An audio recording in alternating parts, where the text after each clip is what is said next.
What is good, guys? Nick's Lotus here, interrupting your current repeating cycle of trying to complete one simple task a day, ending up eating more than you should, listening to the same song over and over and over and over, wasting just enough time that you inevitably disassociate while falling asleep to It's Always Sunny in Philadelphia again. Sorry if that was a little too real. Here to tell you how and when you should make deals in Commander.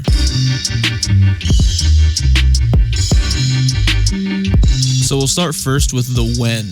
When do we even think about making a deal with someone? The first reason's the most obvious. Someone at the table is way too ahead of everyone else. When an opponent at the table is looking like they're becoming an unstoppable force, it's the most obvious time to make a deal with someone else at the table. It would make it a lot easier to stop their rampage if you teamed up with someone else at the table. Also, on the other side of this coin though, if you're the one that's way ahead, there's always going to be someone at the table that would love to sit behind the king, baby. Agree to not hurt someone in exchange for them not helping take you out. It goes both ways. The second situation you'd make a deal is if you're falling too far behind. If you've got like 4 lands on turn 7, no creatures, and haven't played your commander, see if you can team up with someone at the table to help bring you back into the game in exchange for once you're back, you start using your cards to help them as well. Or just look for a group hug deck at the table. A behind opponent is their best clientele, baby. The third situation you really want to make a deal. You really need to avoid a suspected removal spell or a counter. If there's a control deck at the table, a simple don't counter or kill this next spell and I'll use it to kill them, not you, will make a pretty easy alliance. If you're a creature-based deck and really suspect an opponent's gonna board wipe, be like, hey, before you board wipe, let me swing all this power at them, not you, and then board wipe. That shit works most of the time. You can turn these game-ending plays against you into opportunities as long as you're willing to make deals like this. So those are all the times that I really use to make deals during a commander game, but let's talk about the art of the deal. How do we actually make a deal in Magic? The first and most obvious way is just offering someone at the table something they'd want in exchange for something you want. That's very straightforward, the definition of a deal. Hey, don't kill my commander, and I'll let you draw some cards. Hey, don't swing at me, and I'll use my Doom Blade on whatever you want.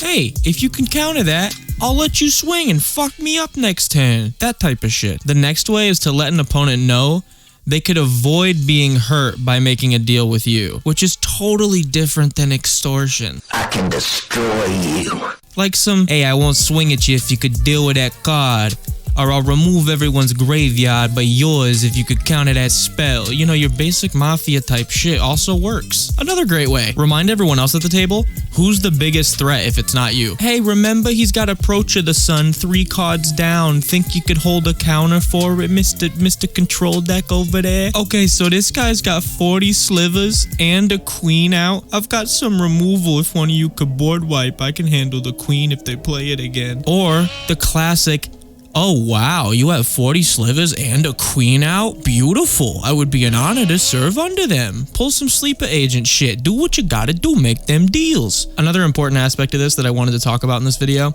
is I think a huge part of what makes you an optimal person to make a deal with is how you play your early game. How you play early sets the tone for everyone at the table, whether you like it or not. We have monkey brains. It's the first thing you do if you play a bunch of creatures. I want to be like, he play creature fast. He's scary. Like that's how it's gonna go. I'm sorry. For example, my cousin plays perfectly for everyone to want to make deals with him. He saves his removal and his counter spells for late game. He rarely is using them early, opting to set up and draw cards instead early game, which leads to people seeing him as less of a threat of removing their stuff, and a person who has an entirely full hand full of answers that they could use if they were to team up with him. So perfect to team with. Another great habit early is to divide up your damage. If you want an alliance later on with someone you focused early for no real reason, it'll be tough. Like if you just swing at someone blindly because they have a sliver deck early, and then later on you're like, oh, I really need to make a deal with that sliver deck guy, but he's gonna be like, why'd you hit me for 15 on turn 4? So just kind of think about that. Divvy up your damage a little bit. You don't want to put all your eggs in one basket right off the bat.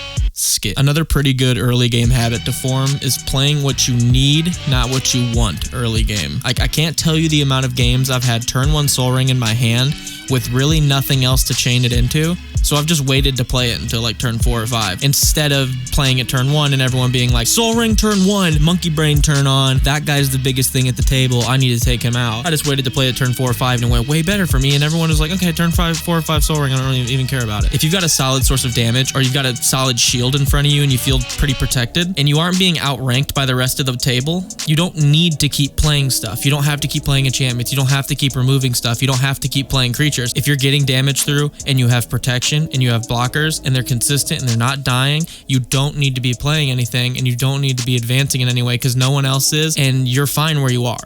And if you advance, it just puts a big target on your head. And it also makes it harder for you to make deals. So keep that in mind. One last little thing I wanted to throw in here. Your body language can also do a lot for whether or not it's going to be easy to make deals with you.